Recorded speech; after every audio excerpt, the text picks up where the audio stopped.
আজকে আবার চলে আসলাম একটা নতুন রেসিপি নিয়ে আপনাদের সামনে।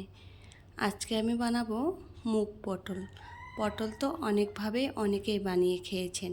এভাবে একবার মুগ ডাল দিয়ে পটল রান্না করে খেয়ে দেখবেন, অন্যান্য রেসিপির তুলনায় এর স্বাদটা কিন্তু কম হবে না। রেসিপিটা খুব সাধারণ হলেও খেতে কিন্তু অসাধারণ হয়েছিল। তাছাড়া ভাত রুটি যে কোনো কিছুর সাথে আপনারা খেতে পারবেন। চলুন তাহলে ভিডিওটা শুরু করা যাক। আমি এখানে 8টা পটল নিয়েছি। এবার পটলগুলোকে আমি খোসা ছাড়িয়ে নেব। পটলের সম্পূর্ণ খোসা আমি ছাড়িয়ে নেব না, মাঝখান থেকে একটু একটু করে ছাড়িয়ে নেব। ঠিক এরকম করে খোসাটা ছাড়িয়ে নেব এবং মাঝখান থেকে 2 টুকরো করে আমি কেটে নেব। আমি এইভাবে কেটে নিয়েছি, সবগুলোই আমি একইভাবে কেটে নিয়েছি। সাথে আমি 2টো আলুও দিয়েছি। এবার সব কিছু ভালো করে পরিষ্কার জল দিয়ে ধুয়ে নেব।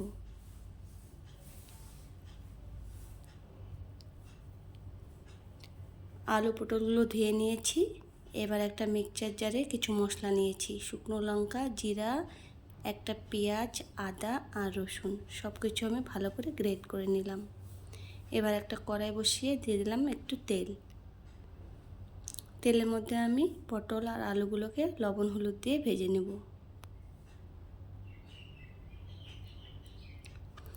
আলু পটল ভাজা হয়ে গেছে, এবার তুলে নিলাম। ওই তেলের মধ্যে আর একটু তেল দিয়ে দিলাম। এবার দিয়ে দিলাম 2টো শুকনো লঙ্কা আর দিয়ে দিলাম একটা পেঁয়াজ কুচি। এবার শুকনো লঙ্কা আর পেঁয়াজটাকে আমি ভালো করে ভেজে নিয়েছি। এখন এর মধ্যে দিয়ে দেব 100 গ্রাম মুগ ডাল। এবার পেঁয়াজের সাথে মুগ ডালটাও আমি একটুখানি ভালো করে ভেজে নেব। মুগ ডাল ভাজা হয়ে গেছে, এবার এর মধ্যে দিয়ে দিলাম একটা টমেটো কুচি। টমেটোর সাথেও ডালটাকে আবার একটু ভালো করে নেড়ে চেড়ে নিলাম। এখন এর মধ্যে দিয়ে দিলাম বেটে রাখা মশলা। মশলার সাথেও ভালো করে মিশিয়ে নিচ্ছি। মেশানো হয়ে গেছে, এবার এর মধ্যে দিয়ে দিলাম মশলা ধোয়া একটু জল। একটু নেড়ে চেড়ে নেব। এখন দিয়ে দেব ভেজে রাখা আলু।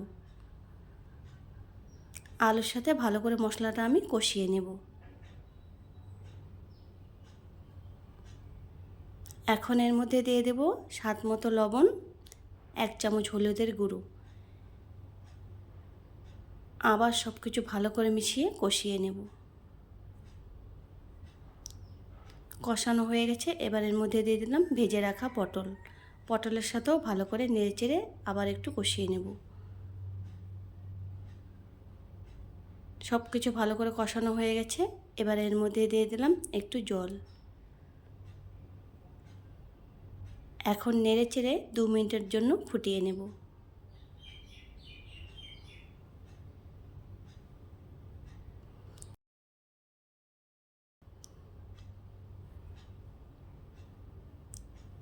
এবার এর মধ্যে দিয়ে দিলাম 2টো চেরা কাঁচা লঙ্কা আর দিয়ে দিলাম সামান্য একটু চিনি।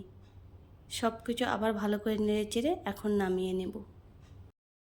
আমিষভাবে বানিয়েছি, আপনারা চাইলে সেম পদ্ধতিতে পেঁয়াজ রসুনটা বাদ দিয়ে নিরামিষভাবেও বানিয়ে নিতে পারেন। রেসিপিটি ভালো লাগলে আপনারা অবশ্যই বাড়িতে একবার এভাবে বানিয়ে খেয়ে দেখবেন।